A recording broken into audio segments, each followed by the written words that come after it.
there are all these huge cultural shifts in like expectations around sex and relationships and how we communicate about sex and relationships. So each generation's kind of had this different iteration. And so all we know is what we experienced from our parents that were born mid-century, right?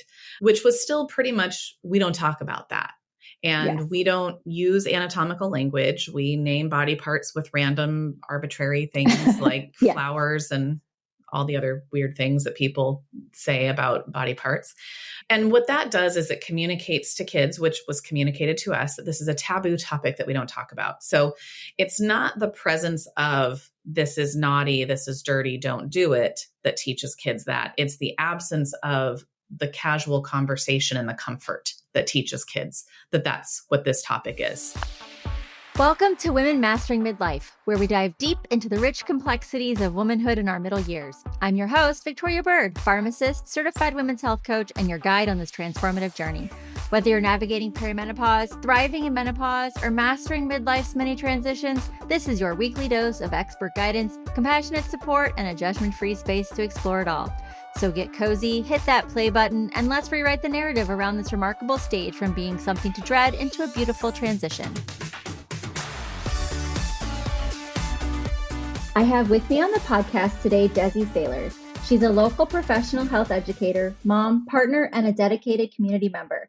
Desi has spent most of her time in public education classrooms with kids ages 12 to 15, teaching science and health. Desi has also taught sex-positive parenting workshops around the Olympia area. She loves playing fetch with her dogs and backpacking. Desi values kindness, community, and integrity. She believes that kids are powerful and are the key to building strong communities, showing kids that navigating tricky topics with grace models humanity and commitment to connection. Thank you so much for being here today. I'm really excited to get into this because I feel like the more I talk to other moms and women our age, there are some who are very frightened by the conversation of sex. There are some who are full in, and I feel like our generation is kind of like that last holdout of, life before the internet, life after the internet. And I think that this is a conversation we all need to be having with our children. Absolutely. So first thing that I wanted to talk to you about is, so you're teaching health and sciences to high school kids, and that includes sex education. So what topics are you kind of covering at the point of freshman level?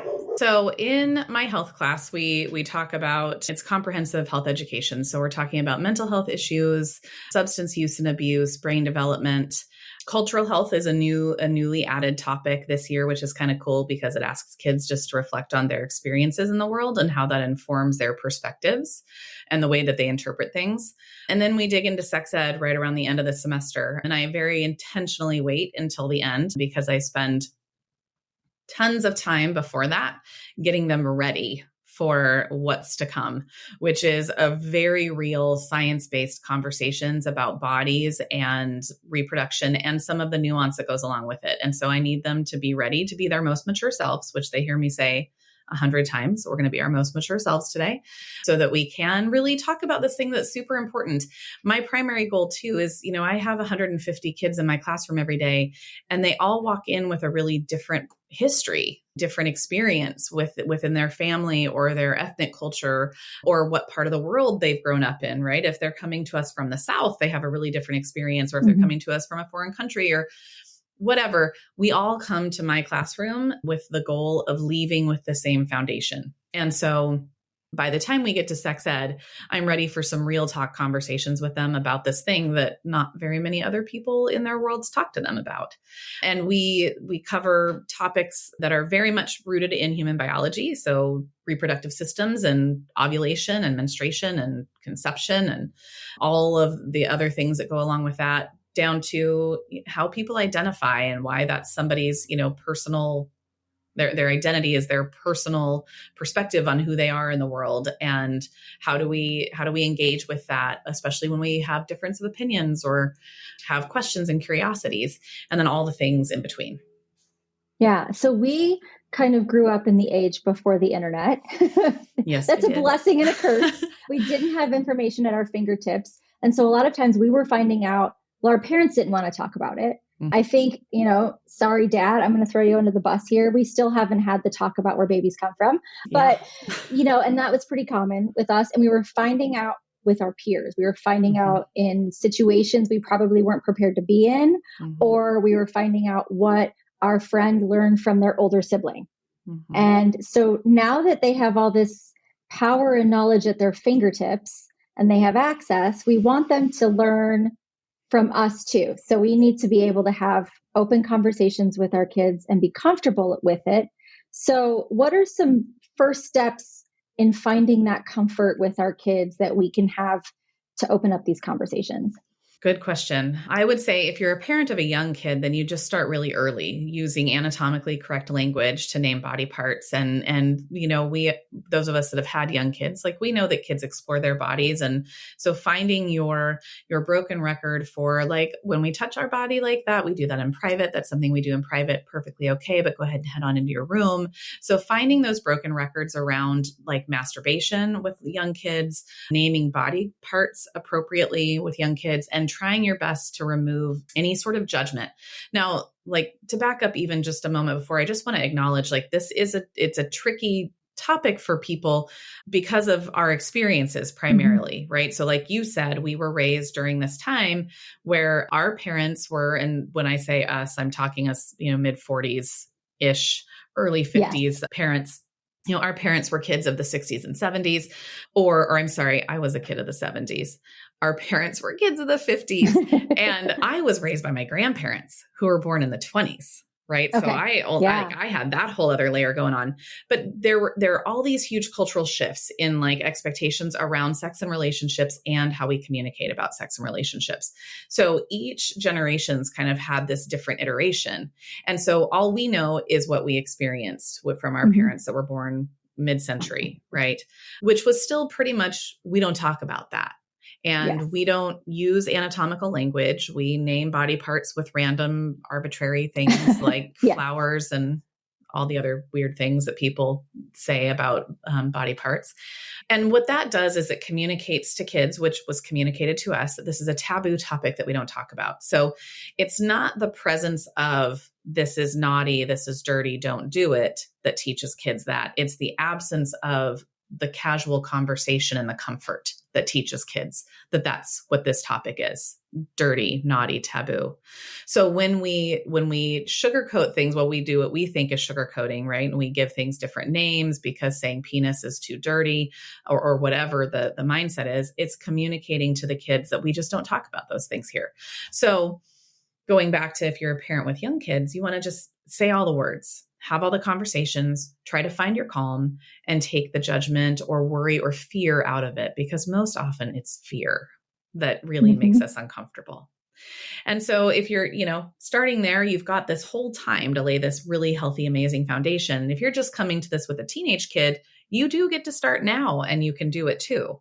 So getting really clear with yourself, I think first is helpful. Asking yourself, what is your goal for your child in the future around sexuality and sexual health? Do you want them at a 25-year-old, as a 25-year-old adult to be able to communicate clearly and effectively about their boundaries, to seek sexual health resources when they need them, to analyze if like resources and websites and information sites are valid and reliable and trustworthy? And if those are the goals, then having those kind of at the center of your philosophy is really important, because it'll shape the way that you speak about them.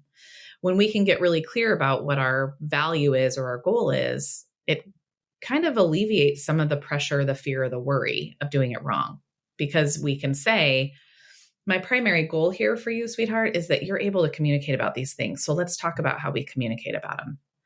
And I have found, at least for myself and in my personal experience with 4 teenagers, that really helps me push some of that fear off to the side so that I can say the things that are really, really important to be said, or ask the questions, right? Asking them questions about their experiences. Handheld tech presents a whole new problem.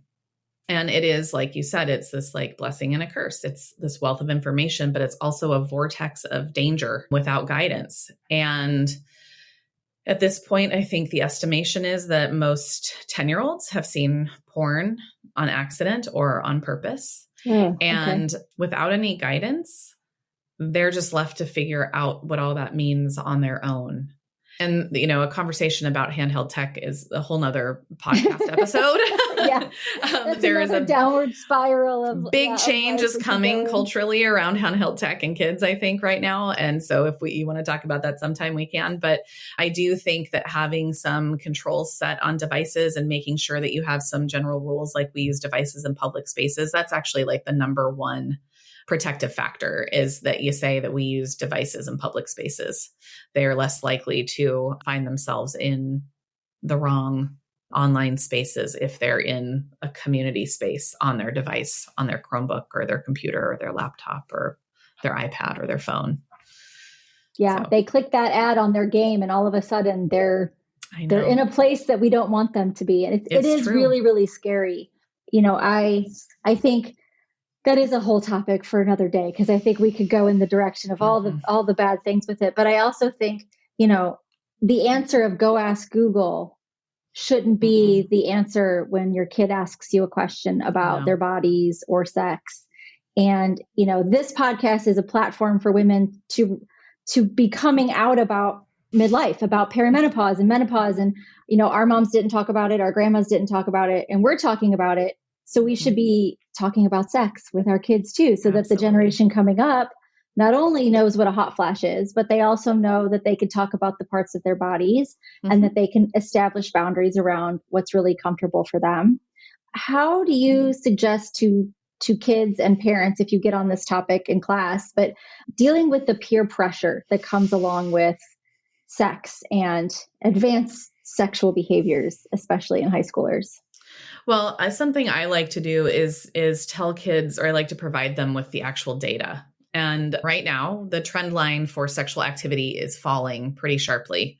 The average age right now for first sexual experience is pushing up into the early 20s. I know. And again, this is so we're having this conversation about phones at school right now. We're talking banning cell phones. And part of that is, look at these trend lines. They're drinking less. They're having sex less. They're doing drugs less. And we're like, yay.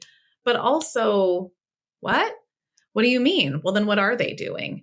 And there is this line between what is healthy teenage development? Part of healthy teenage development is sexual exploration. They are going through a life cycle shift, right? They're moving from childhood into being a sexual reproducer, which is part of the human life cycle. Without that, our species just we're done. Right? The human species is over if we're not moving kids through that maturation process. And so part of that maturation process from a biology standpoint is sexual exploration. You get the hormones, you get the crushes, you stand next to somebody, it feels good. You make eyes at them and you send them a snap or write them a note with a checkbox that says, yes, meet me after school or whatever. And that's normal teen development. And we're actually seeing that trend line go down right now. The tricky thing for them is that they don't sense that. They still have this sense that their peers are doing it all the time and that everybody's having sex or everybody's doing all the things. And so when I say to them, hey, just so you know, everybody's not doing it, just so you know. So if you're getting the message from your peers that everybody's doing it, that's false. And so, how do we talk about boundaries and consent and the things that you want to try someday or don't want to try someday? And how then do you communicate that with one another? So we do spend some time talking about communication and boundary setting. I just had teen council in today talking about consent. And it's a beautiful lesson that they do with the kids that's not even necessarily focused on sexual consent, but just consent generally speaking. And I try to get them to practice in class, but that's always kind of funny because they think that that's weird. So my message to them is go home and practice in your bedroom. Find your one line. Find what is your line to use with somebody when something's happening that you don't want to have happen. Find your one line to express what your boundary is and practice it in your room, because you can't be embarrassed if no one can see you. And do they go home and do it? I don't know, but I hope they do. We do talk about core values because I think that it's really easy to set boundaries if you're clear about the value behind it. So if you can say to somebody, hey, when you put your hand on my leg the other night, that made me feel really uncomfortable because I value transparency and we hadn't talked about that first. And when we can communicate in that way, and I know that sounds like a really mature statement that we're like, really, will our 15-year-old say that? They probably won't at first, but all I can do is plant the seed and give them the script and teach them how to use it, and then hope that it will come up when it needs to. And I believe that it will. Or else I wouldn't do my job. And so helping them see their way through, like, how do I communicate these things in a way that feels respectful to me, respectful to my peer, until it doesn't need to be, and get my needs met, gives them the tools they need so that they can take those steps forward. And also saying to their friends, like, if that's what you're doing, that's great. That's not what I want to do. I really want to make sure that I'm making good choices around my sexual health, and I'm worried about STIs, or I'm worried about pregnancy, and those don't feel like things I want to be doing right now, I think is helpful for them. Yeah.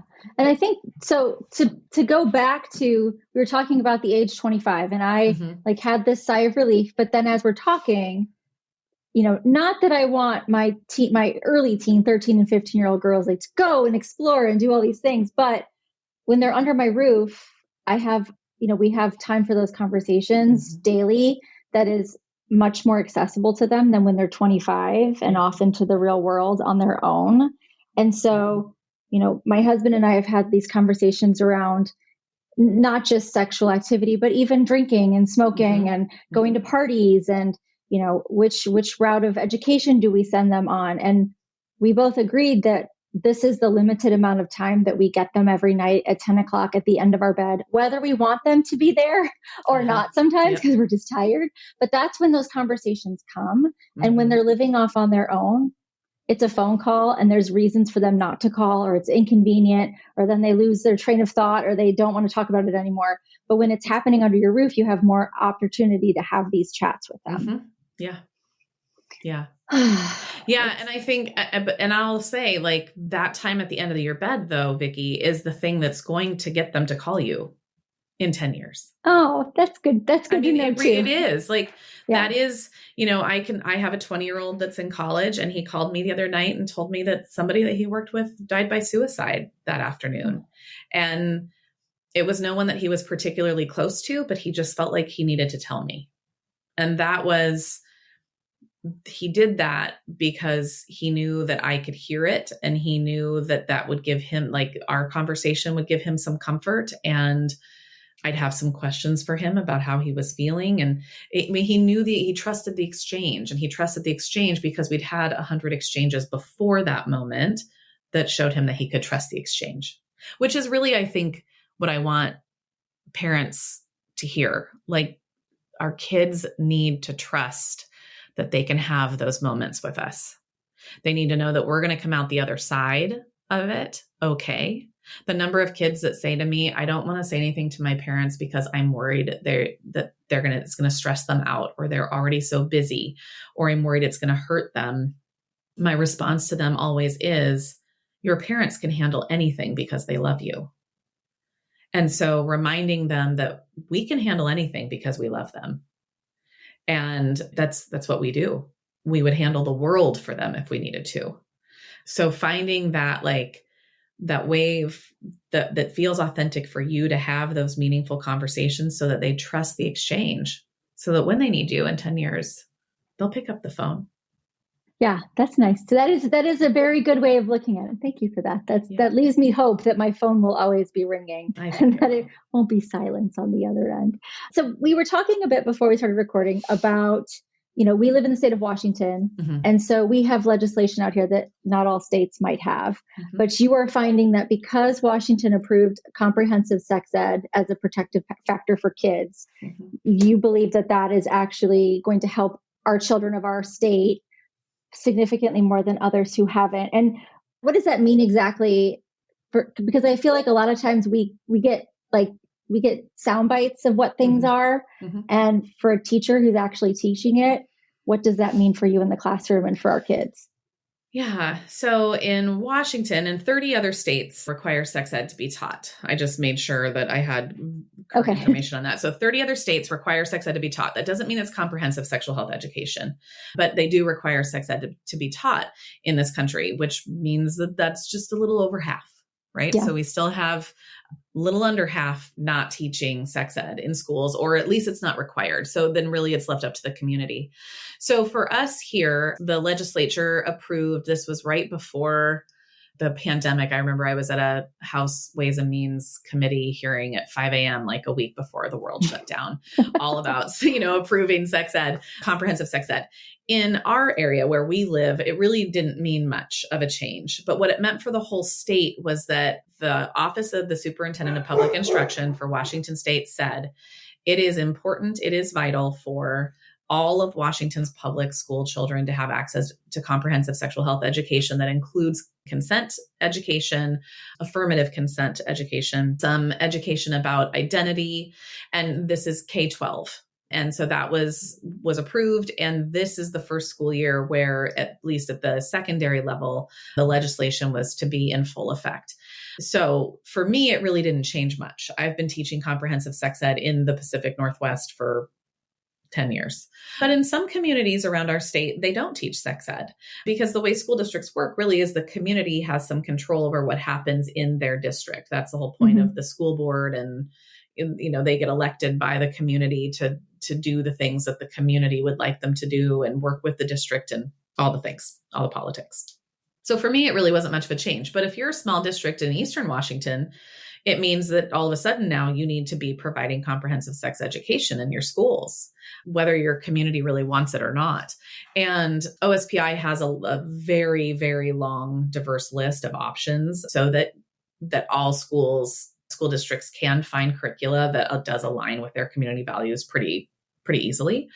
So going back to the original question, it doesn't change much for me here. But what it does do is it ensures that every kid in Washington State is leaving their public school experience with a baseline of really important, vital health information so that they can make decisions about their sexual health as they age and mature, and they can communicate about their sexual health. So one of the things we know is that in the states where no sex ed is taught, there are higher STI rates, higher teen pregnancy rates, and higher sexual assault rates. So we know that teaching comprehensive sex ed is a protective factor in that it provides kids the information they need to communicate effectively so that when they need help, they know how to get help, which is really what we want. Yes, absolutely. And in regards to what you're teaching in the classroom, you discuss sexually transmitted infections. Yep. You discuss pregnancy. You discuss the anatomy. How are the kids handling it in your classroom? We talked a little bit about it before we recorded, but how does it go? Because you wait till the end of the time of your time with them, end of the semester, so that they trust you. You know what you're getting into with the class at that point, pretty much. But what is it like for you when you're teaching this to these children? It's so much fun. It's my favorite part. And I say that to them on the first day and they're like, oh my God, she's so weird. They are sure that I'm crazy. And then we get there and I'm just so excited about it because I've done it for so long now that I'm so comfortable doing that, having that conversation with them, that I'm like, we are going to have this like really great learning experience about this thing that some of you have really positive experiences with at home, but many of you don't. And so here we are all together. We're all going to have this great experience. And I'm going to give you all tools so you can go out into the world and like change things. Like you mentioned at the beginning, we're kind of this in-between generation. These kids have a different experience with this topic and they are going to change it. Their children will have a different experience with this topic. And that is, I mean, that's where we can see like this shift even within a generation, right? And that can happen because it's been modeled for them differently. So we start off with all creating some ground rules and expectations together, and we keep all kids in one room, right? Gone are the days of boys go here, girls go here. Yes. That's just not a best practice, and it really doesn't, like, we are all humans. We all just kind of need to know the things. Like, it's a human body. When we do that, when we separate, we're othering each other, right? We're saying, you guys don't need to know this about them and they don't need to know that about you. This is all very quiet and private. Well, it's not. It's just human biology. So we all stay together. We set some class ground rules together. So they all get to have a part in setting those ground rules and expectations. And they get to say the things in the room like, I don't want to hear anybody joking. I want maturity. We should make sure we laugh at appropriate times. And so they get to hear one another saying the expectations, which is really powerful because you're witnessing your peers. This isn't coming from me.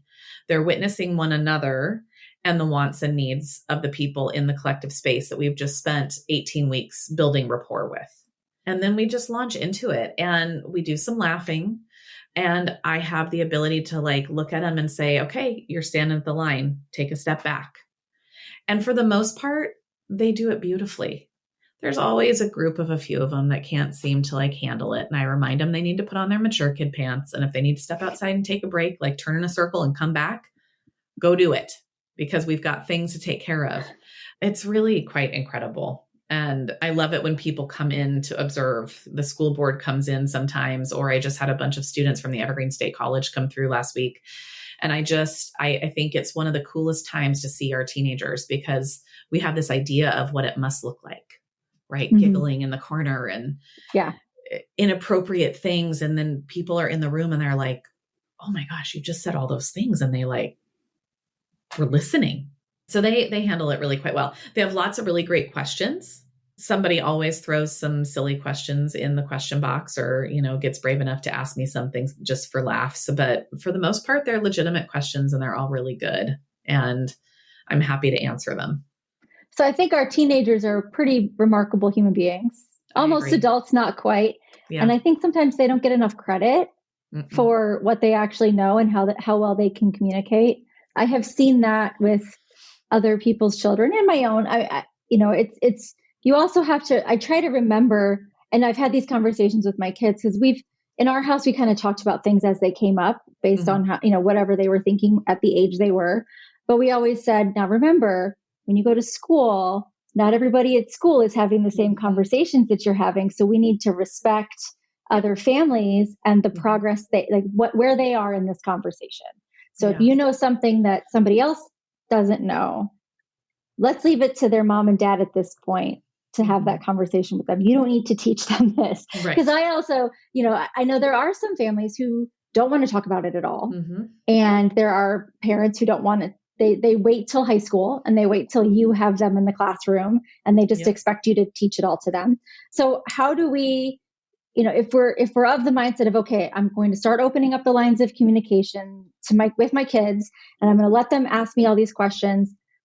Is that the appropriate thing to do to respect others? Like, how do we handle okay, so now you're going to go off into the world to school. How do we deal with, I don't want to get a phone call from somebody's mom saying like, what are you telling my daughter or my son? Yeah. Well, I think at the elementary age doing just that, like, remember, not everybody knows all the same things. I mean, the same is true for like some of the traditions we have, like Santa Claus or whatever, right? If you're going to tell your kids that there's no Santa, then you should probably say, by the way, a lot of little kids still think there is. And it would just be nice if they got to discover that on their own. Yeah. And so, and like human sexuality is one of those things that feels kind of private. And so saying to a younger kid, like, these are conversations that are best at home. In our culture, we don't really talk about that stuff like at school. And so, if one of your friends has a question, you might be able to say to them, you should really ask your family about that when you go home, or something along those lines. Mm-hmm. By the time they get to middle school and high school, if a family has not really started that conversation with their kids, it's game on. And they are going to ask those questions. And not only that, they're going to find it out on their devices because most kids do not get to middle school and high school without a handheld device at some point in their day. So the idea that, especially with this handheld technology at our fingertips, you cannot afford to wait, because they're going to see things they can't unsee and things that they don't understand. And so I really do want to emphasize that if you're going to let your kids access handheld technology, setting the stage for these conversations prior to that is really essential. And it can feel weird, like just kind of cold calling it, right? Hey, so we need to talk about bodies. Like, if that's not part of your like family conversation, it can feel a little strange. So I find that it feels a little less weird when you're kind of in natural spaces together. Maybe you're making cookies or you're out for a walk, or my son, when he was younger, we rode a tandem bike together. And so he'd be on the back and he's like 10, we're pedaling. I'm like, hey, do you know what HIV is?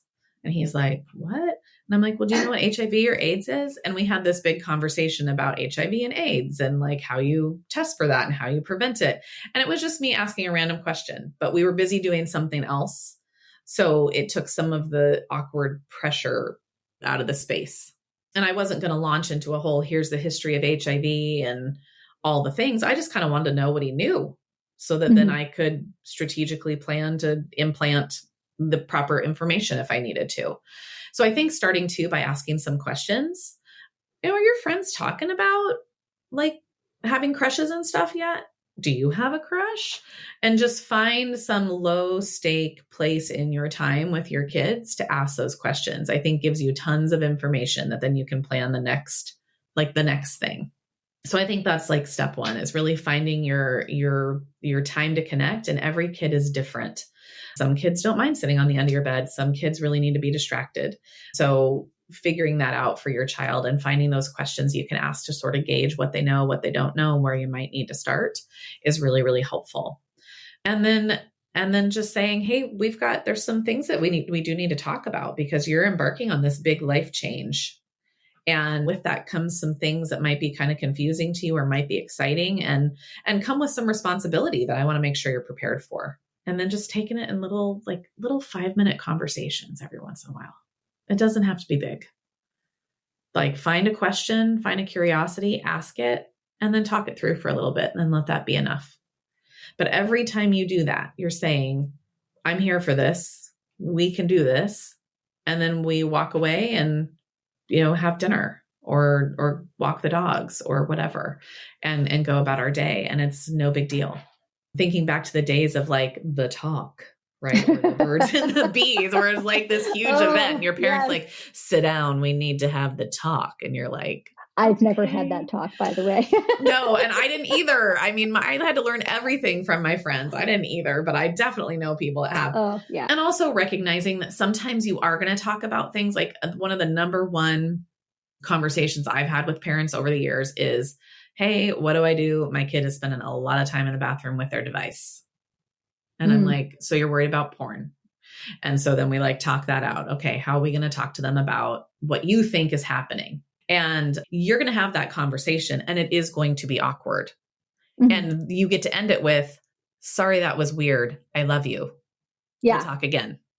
And, and that's just the consequence. That's the consequence of the behavior. This is going to be an awkward conversation because it just is. And that's just where we're at. So we're going to do it because we can do this. And I love you and good talk. You both get to walk away and roll your eyes and be like, oh my God, I can't believe I just did that. And then you get to come back later and it's fine. And it could be that they were watching porn. It could be that they had their headphones in listening to Taylor Swift playing with makeup for an hour and a half. Yes. You just don't know. Either way, you're like, I'm a little worried when you're in the bathroom for an hour and a half. Yeah. Like, can you open the door every once in a while and let me know you're still breathing? Yeah. Yeah. Proof of life. Send me proof of life would be cool. Could you just send me a text and let me know that you're still alive? Yeah. Yeah. So starting small sounds really manageable, especially for people who get nervous about these talks. Yeah. And I think knowing just to ask like, hey, what do you know about this? Yeah. is a good way, because they might know more than you think they know. And I will say, after having a child be a graduate of the Desi Saylors sex ed class, she's, there's so much that they do learn in school, but there is a lot that they already know. Yeah. They are capable of having these conversations probably more comfortably than we are sometimes, because it's a little bit more, this is science and this is biology and this is the way things happen. So we start small, we ask the questions. And I like the idea of, sitting with them doing an activity, especially if you are nervous or they're nervous. I think that's great.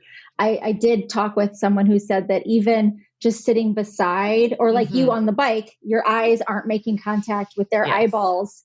It just brings it down a notch. It takes the fear of the, what did I do wrong? Why are we having this conversation? And you're staring at me kind of thing. So, well, and two, just like to remember, and I think this is a part of this conversation that gets missed so much, but I really do believe it. And I'm no evolutionary biologist. Sometimes I wish that was the route I had taken because I think it's fascinating. But because reproduction is this like core part of being a living organism on the planet, like core, one of the things that makes us living, there is always from the very beginning this innate knowledge about it that we kind of train our kids out of as they're little. Like we do so many things, right? We train them out of their intuition. We train them out of all these, their joy, their like unabashed joy and things like that. And I think that like sexuality and sexualness in a body exists from the moment that body takes its first breath, and we just kind of mold it and shape it and train them out of it as time goes on. So they know from a very, very young age, there's something just a little different about this. There's something just a little different about those feelings that you have, or just a little different about those body parts. And they have this like intuitive sense that it's just a little different. Mm-hmm. And so that's why you can even be having this conversation with little guys and they get a little squirrely, which is where what you're saying, sitting side by side or, doing an art project together or in the backseat of the car where we don't really have that eye contact, takes some of that embarrassment away, because you're not necessarily being seen 100%. And then you have those feelings that like make you get all weird and goofy, and because there is just this like innate intuition that there's something just a little different about that, which makes a lot of sense when we think of it as, a mechanism of like our species surviving on the planet. It does make it a lot more simple to talk about. I think so. If you think about it, I guess I have a science brain, so maybe I can't speak for other people, but with the science of it all, I think it just makes it a little bit more comfortable. I'm excited to see what this generation does, because I feel like they're breaking down a lot of our things, and they're saying no to a lot of our hangups on things. Yeah. And it's really good to see. I'm interested to see what they do with relationships and procreating and all that comes with it, because I also think, now I'm going to backtrack a minute. When we were talking about the fact that the average age is about 25, and we're thinking that being on devices and being very antisocial, and we kind of lost 3 years of like real interactions with other people. I feel like we're just starting to come back to the normal side. We are. We're losing a lot of the fear around gathering. And so that's 3 years of their development as teenagers. We were really worried about the little kids and their interactions and the middle schoolers, but even the high schoolers, there's that growth that happens of being around your peers that they didn't have. So do you think that has something to play with it? Or do you think it is a lot of just the antisocialness of device world? And I think that the phones did far more damage than COVID did. And then when you pair, and this is anecdotal, we have a lot of data now about the impact of phones. Again, another episode, you let me know. We've worked hard. We've got a whole crew of people at the school that are working on this. We've worked hard.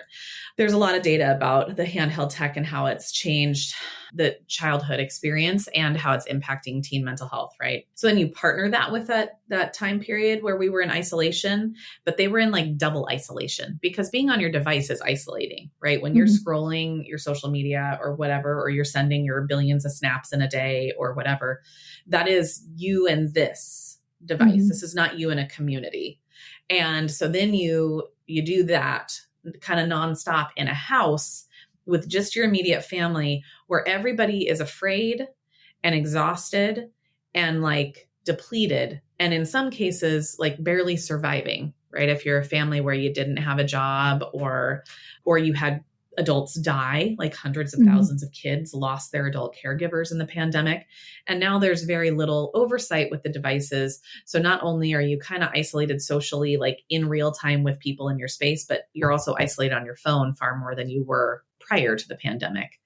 I think if we had just sustained the pandemic without the handheld tech, we'd be seeing a little bit of a different outcome right now. I do think that every school year has been markedly different in what the kids can handle and the issues that come up and the issues that don't come up. Like every year we've made a big stride.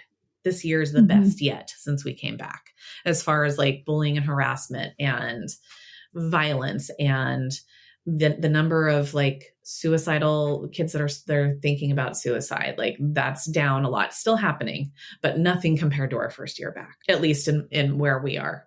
Right. I can't speak to that nationwide right now. That data, I'm sure, is still being tabulated. But boy, this technology is, I think, if we could really set some guidelines around teen tech use, we'd see a big shift. So when I think about that, that age of first sexual experience climbing into the 20s and less drinking and less drug use, which again, super happy, especially with fentanyl on the streets. I don't want them experimenting with anything. They get that message loud and clear from me. You cannot experiment with anything. That's all like good, but it's also like, it also means that something else is happening, and that something else is not measurable. It's scrolling TikTok. It's not like they traded off these social interactions for anything more meaningful. So do you think that that's a sign of also the social and emotional maturity of these kiddos? Yeah, I feel like where we're at right now is pretty on par. I do worry. My husband is an administrator at the elementary level, and I do think that our youngers right now are really where that fire's burning, because they are, with the increase in handheld tech in the little guys and the pandemic, they really have no social exposure. And so then they go to school and we're like, cool, you're in a room with 25 other people now. You need to figure out how to socialize. And they like come unglued because their days are spent like this, playing their games, and they don't have to deal with anyone around them. They don't have to have a conversation in the grocery store or in the restaurant or whatever. And then we throw them in a classroom and we're like, wait your turn. And they lose it. So I think the littles right now are really where the social deficit, and that is anecdotal again, that's coming from my personal local and immediate experience. But I feel like our teenagers right now are pretty on par. Okay. I feel really good about them at this moment, at least the ones I work with. So that makes me nervous about the youngsters. And so basically, if you have a young child and they have access to a device, you need to be talking to them about sex. I think you do. Absolutely. They're seeing it. And that is something too, I think, that came out of here's something I think that came out of the pandemic in some homes, because there is a little bit of an equity divide here in how people experience that isolation at home. If you had families that were working class, and so they were still, providing the services that needed to be provided during those early days. Now kids were home all day long unattended. Yeah. And what we did end up seeing is more exposure to sexually explicit content accidentally. A lot of times, like an older sibling watching a movie or a TV series that had sexual content while the little sibling is in the room. Whereas before, if the family was home, well, if they were at school, that wouldn't have happened. Yes. And if the family was home, they'd be like, no, your little brother can't be in here while you're watching that.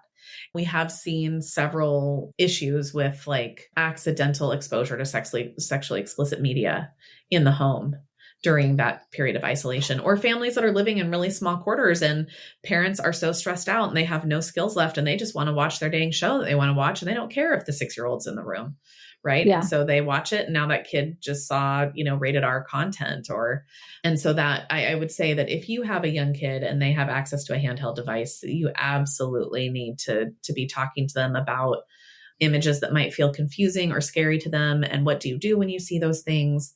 A lot of times kids don't tell us when they see things like that because they're afraid that then we're going to take their technology. Yeah. And so what I would say is figure out what your game plan is so that when the kid comes to you, you figure out how to manage the filtering options and things that we have to restrict that kind of content without there being an immediate punishment, because it's not, punishment isn't the answer here. We want to figure out how to control things in a way that keeps them safe and healthy. But in order to do that, you have to have the quality of the interaction so that they can come and tell you. So having good conversations with our kids about all things so that they feel okay to have conversations about the scary things and the big things. And then when you were talking about boundaries in class, you talk about giving them a frame. Mm-hmm. And so for parents, if they want to talk about boundaries with their kids, what was that again? So that if they need to write that down or keep it, in their mental Rolodex, that they have it. So I love this frame. It's like a sentence frame that came from the Dispute Resolution Center. I used to come into my classroom years ago and do something they called the Peacemakers Club. And so they came into schools and they'd work with a group of kids on communication skills, nonviolent communication, basically. And at the foundation of that is getting really good at boundary statements. And you first have to have some understanding of something, your values, right? Some of your core values. So like, what are some things that are important to you? And the frame is you say, when this thing happens, right? So insert problem here. When you don't unload the dishwasher, I feel, insert emotion. When you don't unload the dishwasher, I feel ignored because I value community support in our house, or however you want to phrase that. When you say it like that to your child, I'm thinking of my teenage children who, when you don't unload the dishwasher, I feel ignored because I value communication. That's the line I've said before. When you don't unload the dishwasher, I feel ignored because I value communication. And I asked you clearly to do this morning before you left. I'm not saying to them, you're bad, you didn't do this. I'm saying this is important to me because I value our communication. And then this thing didn't happen. And now I'm left feeling really ignored. And so when we communicate like that, we're setting that boundary statement. We're saying, this is something that's important to me because I really value this thing. Or you can say something like, it's really important to me that you unload the dishwasher when I ask because I value family communication. And it's not saying because I said that I wanted you to do it. I'm not saying do it because I told you to. I'm saying do this because I'm important to you and you're important to me. And this is important to us. And so we do these things together. And teaching them to get good at those I statements and using feeling words and value statements to express their emotions and to set boundaries takes the personalization out of it. And they worry a little less about being mean. And it's received better by the person on the other end because they don't feel so defensive and attacked. If I were to say to the kids, like, when you don't unload the dishwasher, I feel ignored because I really value our communication. I thought I was really clear. If they come back and they're like, I mean, what are they going to say? They can't really get defensive because I'm saying this is about me. So they can say, sorry, Mom, I should have unloaded the dishwasher.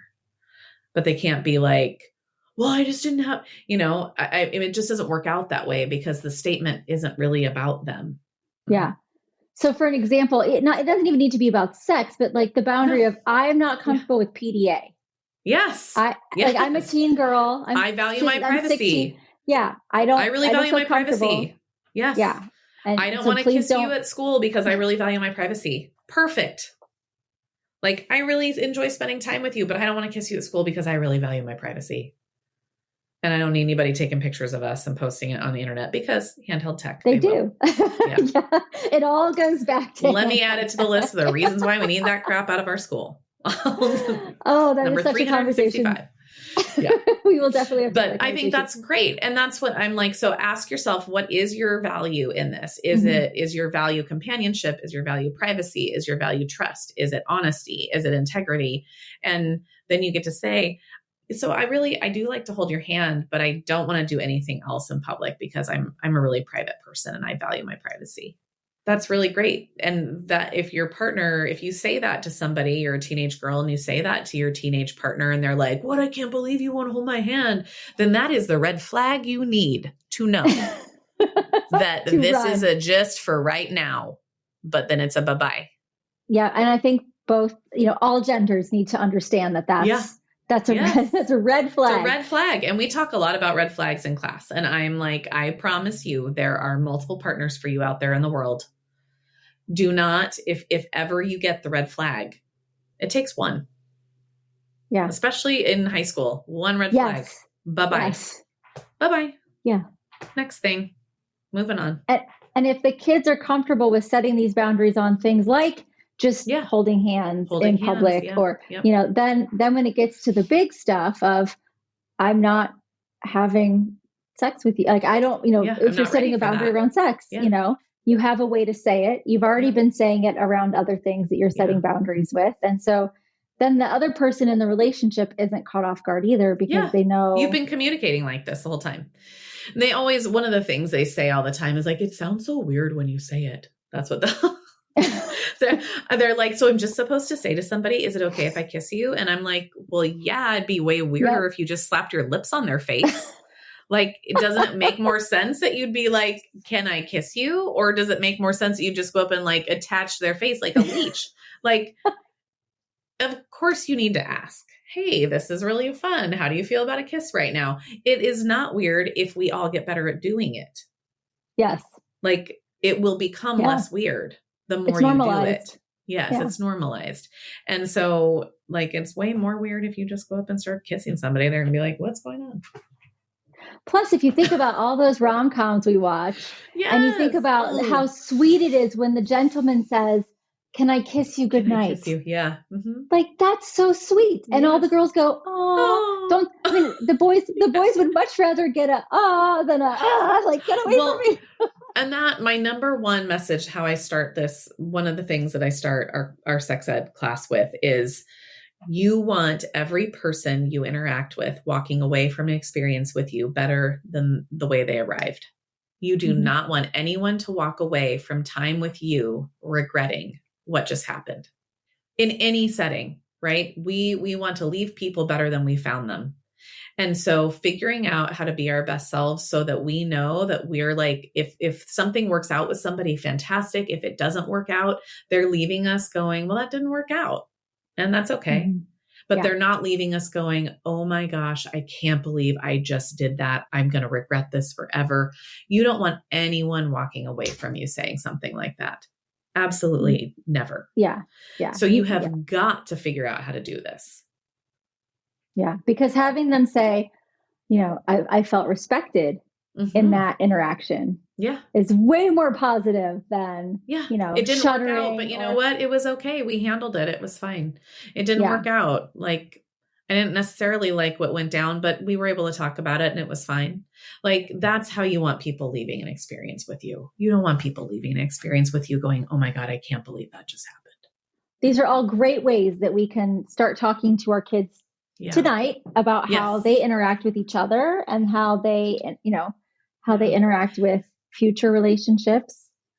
And I will also say too, if you're the parent out there that is like so nervous, or the caregiver, really, this can be grandparents, aunts, uncles, foster parents, whoever, you're the caregiver out there that's like, oh my gosh, I'm going to screw it up. I mean, we all make mistakes, right? Everybody makes mistakes. How often do we have to come back to something and say, hold on, I'd like a do-over? Like, that happens in our life, and it happens in parenting and raising kids too. And so take your deep breath, get clear about what your goal is, say what you need to say or ask your question.